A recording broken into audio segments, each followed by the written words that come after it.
In 1995, the Busch Grand National Series was still pretty new, but had started to find an identity. The field was absolutely stacked, with names like Terry Labonte, Jimmy Spencer, Kenny Wallace, Mark Martin, Michael Waltrip, Ken Schrader, and more. This was an absolutely wild race with so many lead changes, a crazy finish, and a lot of crashes, including 2 flips. Anyways guys, right before the video starts, make sure you leave a like and subscribe for more, and comment down below a race you'd like to see in the future. Anyways, let's get right into the video.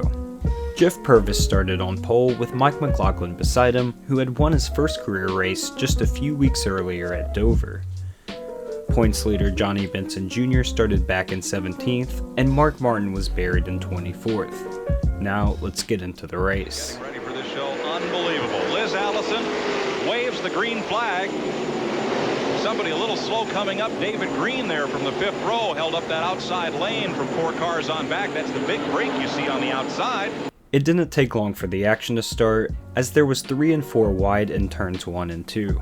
Purvis and McLaughlin continued to be out front for the first couple of laps until Jeff Green booted McLaughlin out of line. Jeff Green was racing in the number 3 Goodwrench car, and it looked like Earnhardt passing Purvis for the lead. It didn't take long as Mike Wallace slingshotted past him at the start-finish line. On the exit of turn 2, it was 3 wide for the lead, with Green being able to take the position back.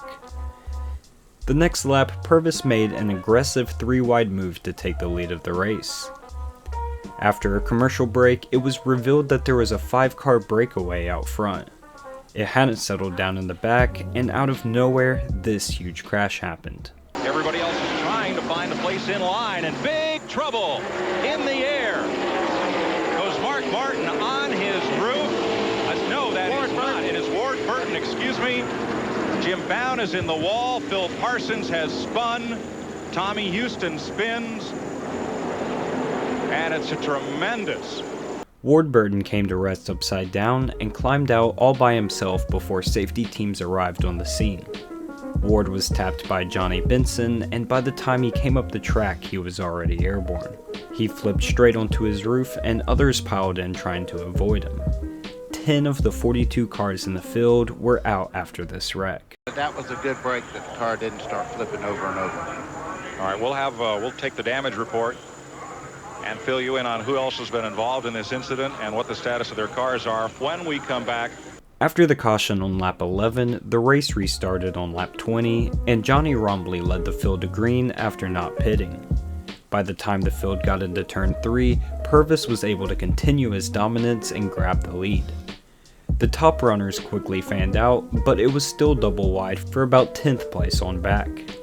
The next lap, McLaughlin crashed out all by himself after a flat tire. Not only did Runt Pittman build that engine for that trouble, Larry. Turn 2. 1 car is spun. Mike McLaughlin, I believe he did catch the wall with the right front, but everybody is going to get through there okay. He reported a tire rub on the previous lap, but the team told him to stay out. In hindsight, this was a really bad decision.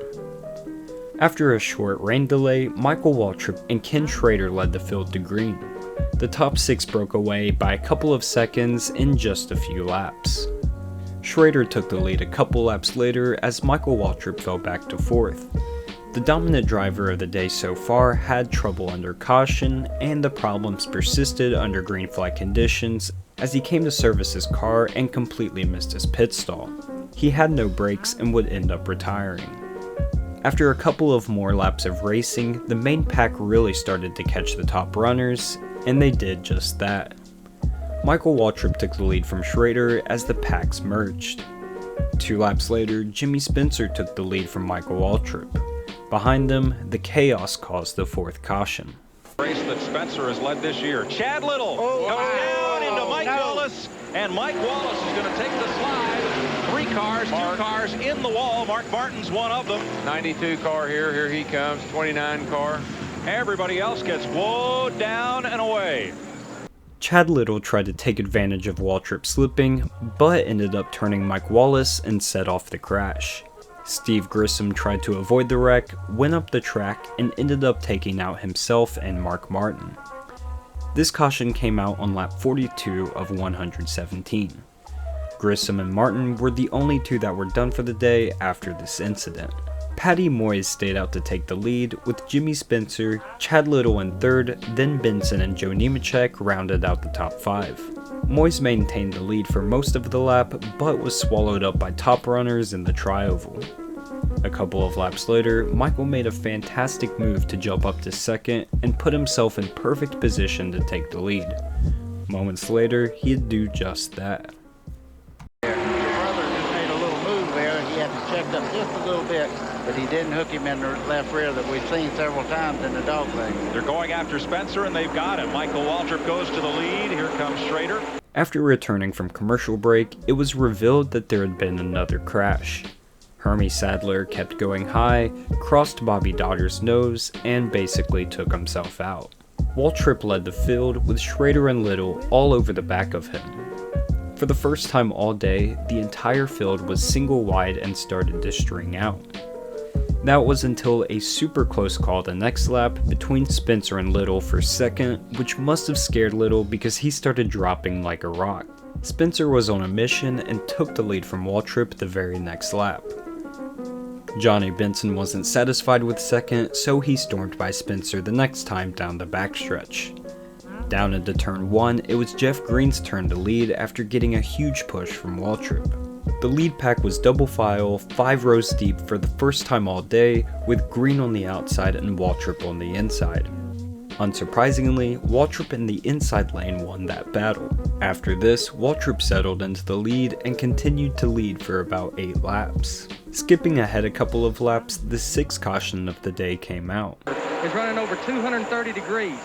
Starting to lose a little power. He's just going to try to give it some air and see if he can't cool it down just a little bit. Tracy Leslie's into the back straightaway. Spencer over there. Jimmy Spencer came up and got into Jeff Fuller, and right behind them, Tracy Leslie shot off the racetrack. Tracy Leslie was luckily the only victim, but had a very hard hit with the inside wall. Leslie, the 1988 ARCA champion, tried his hand in cup racing in 89 and 90, but only made 5 races, so he dropped down to the Busch Series. He became a constant top 10 threat from 1991 to 1998, where he picked up 45 top 10s and even a win at IRP back in 1993. Restarting in first was Johnny Benson, who had Green behind him. Waltrip, Spencer, and Little were outside of the top 10 after pit stops. The top 3 flew to a huge lead after slow cars bottled up rest of the field. More problems came after a commercial break, but there was no caution. Jeff Green was tagged and got sent spinning in the grass and hit the inside wall. Very weird that NASCAR didn't throw a caution, but now Green was out of contention. Anyway, the incident helped the pack catch up to the leaders, and soon Schrader challenged for the lead. While they were battling, Waltrip made another daring move to the inside and found himself in third. Down the backstretch, it was 3 wide for second, and somehow Elton Sawyer took the lead after being on the inside of that 3 wide battle. Good spot. Here he comes next to Michael Waltrip. He's got the momentum, and he's got the room. There's Benson on the outside of Michael. There's Schrader. He went to the lead. All the way to the front, Elton Sawyer. From about 10th place out of turn 2, he leads into turn 3. The next time down the backstretch, Jimmy Spencer took the lead from Sawyer and then was passed by Randy Lajoie in the 6th. Randy crashed out initially in the first wreck, but was now driving in relief of Tommy Houston. This was before Randy had really arrived in the Busch Series, and actually at the time of this race hadn't won a single race yet. He led for several laps being tailed by Waltrip, but ended up getting passed by Chad Little on the outside. Little, despite being in the top 5 for most of the day, this was his first time leading. The battling continued, and with just over 20 to go, this happened battling for the lead. They need to stay lined up the best they can now. Oh, Michael! Michael sideways. Out, and with the right side. Back out, no traffic coming. What happened? Initial contact, but look how it has pancaked the right side of Michael Waltrip's car. Michael Waltrip, the fastest man all day, was done after a couple of hard hits.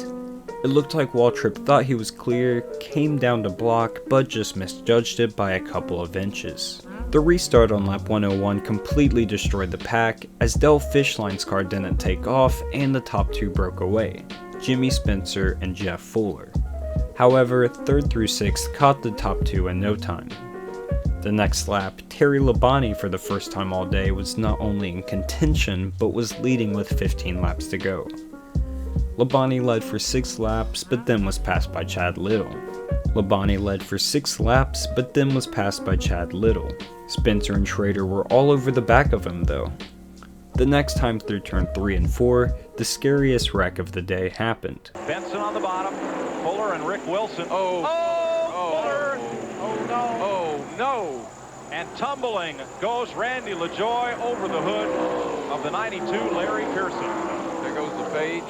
Back to the line, and it is Chad Little leading Jimmy Spencer to the line.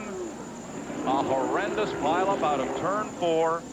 Randy Lajoie went for a tumble in a massive wreck that took out about half of the remaining cars. Jeff Fuller was the one to go around first. Elton Sawyer got into Labonte, who spun and acted like a ramp for Randy Lajoie. See Terry in that. Boy, look at that 6 car. I mean, it's going for a ride. There's Reiser and Pearson, who is close enough to get through. And you see Sawyer get into Labonte, turn Labonte. And up and over goes Lajoie. Reiser hits the outside wall. So does Pearson. Reiser spins Fuller around, and Labonte goes straight back into the outside wall. Boy. The last restart came on the white flag with just 1 lap to go, and annoyingly I can't seem to find it anywhere, which the broadcast must have been under commercial and came back late. Anyway, Chad Little and Jimmy Spencer had a wild battle down the backstretch, but Spencer wasn't able to get by, leaving Chad Little to claim his 5th win of the season. He would go on to win another race, finishing the season with 6 wins. An equally stunning stat is that Little recorded only 13 top 10s that season, with 12 of them being top 5s. About every week he had an issue of some kind or ran right at the front. This inconsistency led to him finishing behind Johnny Benson in the final standings by a considerable margin. Despite the speed Little showed this year, he never won again in any of NASCAR's top 3 divisions. Anyways guys, that's it for this video. I hope you did enjoy, and if you did, make sure you leave a like and subscribe, and let me know what you thought in the comments down below. Anyways, I'll see you in the next video. Peace.